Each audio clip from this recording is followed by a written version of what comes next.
Welcome back, guys. I'm here again with Cantorus, and we are going to talk about some more Pokemon-related awesomeness. We are actually tonight going to be talking about some more celebration stuff. I know we've already done 2 videos on celebrations. You guys should definitely go check those out. We went over all the cards, which a couple of the cards are wrong. I know that. There are a couple cards that were actually other cards, but we didn't know that yet until later.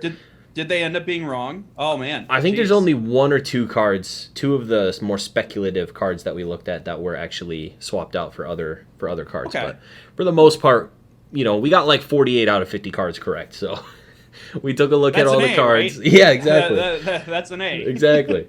And we did just an overview of what our thoughts were of the set as a whole, like about it kind of being a smaller set and everything revolving celebrations. And celebrations comes out Friday. So tonight, Woo! in regards to celebrations, we're going to talk about what we've seen the pull rates kind of be so far. Chris, I don't know if you've watched any openings yet for celebration stuff. I have not. I'm trying to keep my expectations about it till the actual release day. Trying not to watch too much of it because I Yeah. want to be like, if I can get some on release day at my local store, I want to be able to enjoy it that way. Then be kind of like not really spoiled. I don't Yeah. know. Like I just want it from my own perspective. Yeah, So. true. I got you. Um, but before we hop right into anything, make sure that you hit the like and subscribe on the channel here. Definitely hitting the like button and commenting down below really helps out me with the whole algorithm thing and get these videos out to more people. Helps grow the channel. And definitely check out Cantorus on Instagram. You'll see his little tag there on the screen. Go over and check out him on Instagram for all your Warhammer custom painting needs. He does a lot of that stuff over there, and it's awesome. So definitely check Yeah, that stuff out. smash that like, subscribe, follow button, do it all. Just Thank go you. for it. Thank you. So before we hop into the pull rate stuff, I wanted to ask you, Chris, how do you feel about influencers getting cards early, getting packs early? I'm totally fine with it. I mean, it generates hype. It builds up, that for us, and allows us as consumers to be able to know what we're going to be buying, before the actual release date, so that we can plan out our purchases and spending and all that stuff. Yeah. Well, and in a lot of situations, these big influencers are not being approached by a Pokemon company. They have distributors, so they're getting the product earlier than what we are because we're not getting it straight from a distributor, and they're able to open it a little earlier because of that. Yeah, exactly. Which in that sense, I don't know. For me personally, it's probably because I'm jealous as hell that people get it early. Oh yeah. Um, Totally, dude. yeah, I personally I haven't actually watched anyone open the product yet because I don't know. There's a part of me that's like, I know I have it on pre-order. I'm gonna get it. Like, I don't want to. I know every card that's already in the set, so it's not like I'm Yeah. spoiling myself. But there's a little part of me that's like, I just want to have fun with it before I see other people having fun with it. Like, Yeah, I want and that's my where I'm at too. initial reactions to be my initial reactions. Exactly. Yeah. I've done dude, I've spoiled myself like that with video games or MMOs, getting into like say World of Warcraft, right? Like where I would get like the alpha or beta access to the game, for a new expansion or something. Yeah. I'm like, "Oh man, this is super cool." And then the release day I'm just like, "Hey, I've already been playing this." Exactly. That was Like, that was Destiny for me. The first Destiny game, the alpha for Yeah. Destiny, the first game was like half the game. So when the game finally came out, it's like, yeah, I already played half of it. Right. There's not much left. Yeah. So yeah, definitely, I get the feeling there for sure. Yeah. So let's talk a little bit about what I've heard. This information I'm going to let you guys know is coming from TCA Gaming, a big vintage pack opener and consigner and stuff on YouTube. He has opened hundreds of packs at this point of celebrations actually to pull certain cards. So we're going to talk about the different cards that we could see increase rarity on, just based on his experience. And on top of that, Danny Phantump actually did a video recently where he talked about a YouTuber, I think, who opened like 6 to 8 Elite Trainer boxes and kind of what he was able to pull just from 60 packs. So not necessarily a ton of packs, 60 packs, how much of the set he was actually able to complete just opening that amount, which is, spoiler alert, a lot of the set he was able to complete in 60 packs. So, but yeah, so let's hop right in. Basically, I'm gonna cover Danny Phantump stuff first. He watched a person open 6 to 8, I think it was 6 ETBs, so about 60 packs, and the other influencer completed 43 of 50 cards. So 43 cards of 50. So nearly the entire set in just 6 ETBs. Which, yeah, that's awesome. He did miss about 7 cards, which I think he didn't have the Mew, the Shining Mew, the Gold Mew. He didn't have the Charizard. He didn't have the Umbreon Gold Star. I think there was obviously some other cards as well. But he pulled like the Venusaur, the Blastoise, a lot of the actual like ultra rare cards that you can find in the set. He pulled, and then on top of that, in that kind of base 25 set, the non-ultra rares, he was getting doubles and triples and quadruples and like all of that of all those cards too. So it is the moral of, I guess, what Danny Phantump was saying was like, don't buy this stuff for over MSRP. And I think there's an interesting thing that he pointed out, which was basically people are not going to need to open that many packs to complete a set. So they're not going to need to buy this product every week for a year to complete the set. So people might complete it fairly easily and move on to something else, and then all that product is going to be available for you later on if you don't get it right away. So I think that's an interesting way of approaching it and looking at it. I don't know if that'll have anything, I think scalpers, for the most part, will be the ones buying the product on day one, unless you get up really early and go to Walmart or whatever and get lucky. But what do you think about the set being easy to complete? Do you like the chase, or do you like just completing it, being able to move on in a kind of a faster time frame? Honestly, I kind of have a foot in each of those camps, right? I think the last time we talked, I was like, yeah, I prefer a smaller set because that allows me to complete it easier, right? Now that we have like 280 some odd card sets, you know what I mean? Yeah. It gets a lot harder to complete that set, especially if you're going for every single card and its alternate form, it being the reverse hollow. Yeah. Right. But at the same time, I like the idea of the chase, right? That like, oh man, I'm trying to open all these packs so I can get that one super special card that like I've been trying to get for ages and blah blah blah. I love it all. I love the whole thing. I would maybe for celebrations, I'm fine with it being like a 50 card set, just because like that's the theme, right? That's what they're trying to go for. Yeah, it does seem like at some point there's just like so many filler Pokemon that don't need to be there.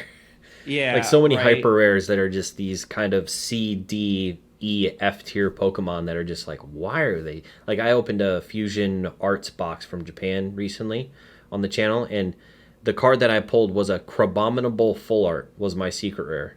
It's like, what? Yeah. Well, and like I think the problem is that they're, when they do a set for English, it's 2 Japanese sets put into the same set. Yeah. Right. So Evolving Skies was Eevee Heroes, and then the 2 other ones like Sky Stream and Towering Perfection or whatever it was. Yeah. Like that's not needed. Like that from 3 sets in one set, that doesn't seem necessary. I think from a collector's perspective, I look at it and say that's awesome because I don't have to spend a crap load of money to finish a binder if I want to finish a binder. From a future, if you're looking in the future and you're like, I'm going to keep some of this sealed, or I'm going to, sleeve up all my Charizards and all this, it's like you're probably going to have just thousands upon thousands upon thousands of PSA graded Charizards out of this set in a year, probably. Yeah. I wouldn't even give it maybe 2 years to break like a couple thousand of these in, PSA 10, 9, 8. Yeah. If you're looking at that, it'll be similar to probably, the Shining Star V Charizard or the Darkness Ablaze Charizard, or those that have just gone into the thousands in terms of PSA and pop report and stuff. So from that perspective, it's like, do the cards start to feel less special if everyone's got one, right? If like the rarity isn't really there, and a lot of it is easy to get. Does it? Is it a little less like? It's gonna be interesting to pull like a holographic Lugia, and be like again, like it's bulk.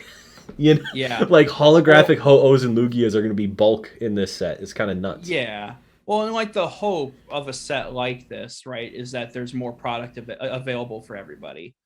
Right? Yeah. Like what you were saying, with the influencers and stuff, telling people,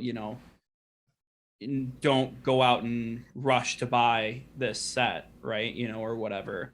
Like, great, that's awesome. De-escalate the FOMO effect, right? The fear of missing out. Yeah. That means that there will be more of this product longer for people to get their hands on, even if they're not out to complete the set, just to be able to have the enjoyment of being a part of the celebrations event and everything. And it does look like that there are certain cards, like the Charizard, for instance, like the Umbreon Gold Star, and this is where the TCA Gaming information. So he's opened at least over 200 packs at this point because he was Yeah. opening until he hit a Charizard, and it took him over 200 packs to hit the Charizard. Which Mhm. obviously the Charizard is going to be more rare, but even at 200 packs, if that is kind of an average, 200 packs is not that much for like the chase of the set, right? No. So People were opening up thousand, like 1,500 packs for the Pikachu from Vivid Voltage. oh yeah, that was a Like pretty that's yeah. that's nuts. Yeah. Like that is bonkers. They're I think the Burning Shadows Charizard is like insane too, like so hard to pull, like the Yeah, Rainbow Hyper Rare Charizard. And so unnecessary. a couple hundred packs to get, one Charizard, there's going to be a lot of Charizards. Yeah. Which, the Charizard's cool. It's going to be fun to pull. He said in the 200 packs, he only pulled 2 of the Gold Star Umbreons. So Umbreon seems to be one that has an increased kind of rarity. And I'm trying to think. I thought there was one other one maybe he mentioned.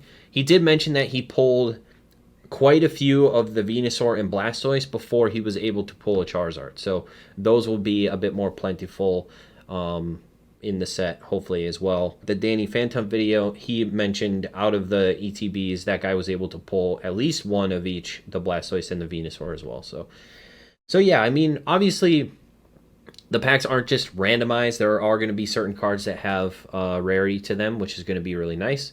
Yeah. And so it's going to give you that chase, but you're also, every pack you're going to open is going to have a sick card in it. Like, Yeah. every one is going to have something cool in it, which is really cool. It's going to be super fun to open.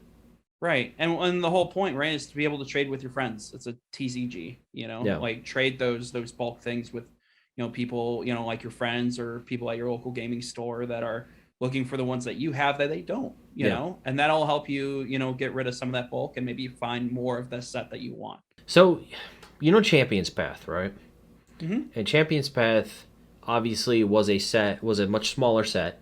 It was one of those like specialty sets. It was a smaller set. I think it only had like 70 some cards in it. Like Every it was pack pretty had small. a hollow in it, like guaranteed. Every pack had a hollow, and there weren't that many hollows. You basically would get a Machamp or a Obstagoon or whatever, like every single pack. Champion's Path. Yeah, exactly. And it didn't take long, I feel like, for people to just stop with Champions Path. They were just like, this is so not fun to open. I'm pulling the same cards over and over again. I wonder if eventually that's what's going to happen to people opening the Celebration set, is they'll just be like, all right, that's my 12th Lugia. Like, I'm sick of seeing these cards just to get this one Charizard. Just going to buy the Charizard and be done with it. And then that's going to free up, hopefully, down the line, more Celebrations product for more people. Maybe. I think the leg up that Champions or Celebrations has over Champions Path is this nostalgia factor. Yeah. Right. All of those older cards and stuff like that. So, yeah. But True. we'll see. Time will tell. Yeah. I'm super excited. Obviously, I got my GameStop pre-order is still.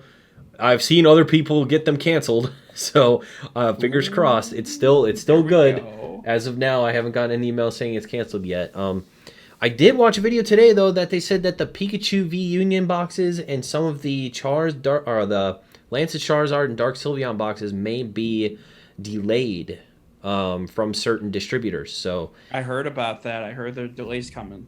I don't know what distributors, what parts of the country that's going to affect. I haven't gotten an email. I do have 2 Pikachu V Union boxes in pre-order, and I haven't gotten an email saying that they're not going to come, so I have no idea. But yeah, I did see something today that said they might experience some delays. So if you don't see stuff day one at your store, it might be delayed. I actually am warming up to the idea that those packs come with like other booster packs from other Sword and Shield sets. Yes. Because, you know, at some point you need to get over the fact that the set is not what you want the set to be. It is its thing. So you got to get excited about the thing and what the thing is, because you can't change how they're going to release that set or how big the set's going to be. So yeah, I'm excited though. I like that they're just like these special insert packs inside of other packs. It's kind of neat. Kind of crazy to think that these super high rarity like gold stars are going to be so easy to get. Like putting a gold star into an ETB, like the Greninja gold stars, like everyone who gets an ETB is going to have a gold star. And gold stars are like the holy grails for people from older sets that are so hard to pull. It's interesting. All right, guys. Well, that is our thoughts on Celebrations, and we're very excited for the release, and hopefully it's just a lot of fun to open. I'm really excited to just start opening some packs and see if we can hit the Charizard in the first day. Oh yeah, let's go. Probably not though. Not given my luck. Probably not. Probably not. It's a good thing all the Celebrations cards are cool, so that there isn't like a Crabominable full art that I can hit and get frustrated. You're mad about that card. You a little sold about that crab. I liked them when you pulled them. I liked it. Sometimes Pokemon just like, it's like putting a Rainbow Garbodor in the Evolving Sky set. It's like, what the Garbodor doing? Why? There's Rayquaza, Dragonite, like all these cool Pokemon, and you put a freaking garbage can as a Rainbow Rare. Like, why? I'm sure all the Crabominable collectors someday will want it. They're going to be looking at you and be like, yo, Java, where's that Crabominable at? Yeah, you're the only one that kept that thing.